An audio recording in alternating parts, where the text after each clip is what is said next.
Hello दोस्तों, उम्मीद है आप सब बढ़िया होंगे और बेहतर महसूस कर रहे होंगे।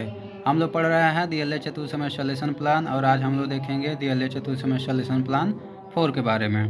तो आइए पूर्व की बात सबसे पहले पाठ योजना संख्या 4 ऊपर लिख लेते हैं। इसके पहले हमने पाठ योजना संख्या 3 तक आपको वीडियो के माध्यम से बता चुके हैं। तो उसके बाद नीचे कॉलम बनाएंगे और एक में दिनांक, कक्षा, विषय, कालांश, अवधि लिख लेंगे।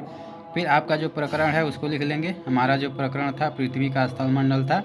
उसके बाद हम समान उद्देश्य लिखेंगे। समान उद्देश्य आप देख सकते हैं, जैसे मैंने लिखा है आप भी समान उद्देश्य लिख सकते हैं। और उसके बाद समान उद्देश्य के बाद आते हैं विशेष उद्देश्य पे। विशेष उद्देश्य में देख सकते हैं पहला ज्ञानात्मक उद्देश्य है, दूसरा बोधात्मक उद्देश्य है, तीसरा प्रयोगात्मक उद्देश्य है और चौथा कौशलात्मक उद्देश्य है। इस प्रकार आप भी विशेष उद्देश्य लिख सकते हैं। उसके बाद हम आते हैं सहायक सामग्री पे। सहायक सामग्री में आप जो भी सहायक सामग्री लेकर जा रहे हैं वो इसमें आप मेंशन कर लेंगे। सहायक सामग्री के बाद आप पूर्व ज्ञान लिख लेंगे कि छात्र पृथ्वी के स्थलमंडल के बारे में सामान्य जानकारी रखते हैं।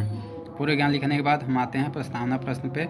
मैंने जिस तरह से बच्चों से प्रस्तावना प्रश्न निकलवाए हैं उसी तरह आप भी ऊपर सबसे पहले प्रस्तावना प्रश्न लिख लेंगे। एक में क्रम संख्या, दूसरे में छात्राध्यापक कथन, तीसरे में छात्र या छात्रा कथन लिख लेंगे और इसी तरह से प्रस्तावना प्रश्न बच्चों से निकलवा लेंगे जैसा कि मैंने निकलवाया है। प्रस्तावना प्रश्न निकलवाने के बाद नीचे आते हैं उद्देश्य कथन पे।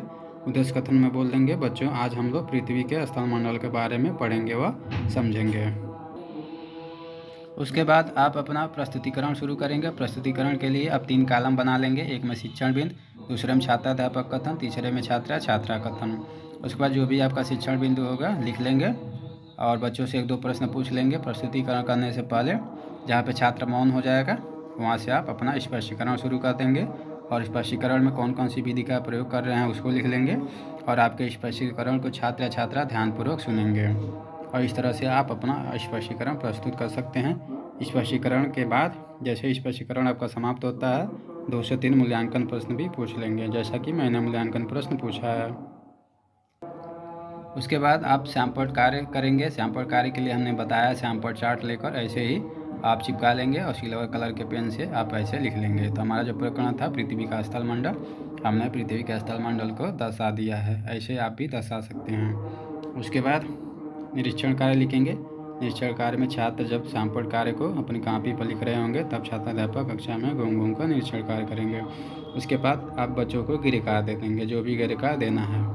तो इस प्रकार से आपका पाठ्य योजना संख्या 4 बनकर तैयार हो जाएगा और उम्मीद करते हैं आपको पाठ्य योजना अच्छा लगा होगा। अपने दोस्तों तक भी शेयर कर दीजिए ताकि वे भी अच्छे से लिख सकें। धन्यवाद।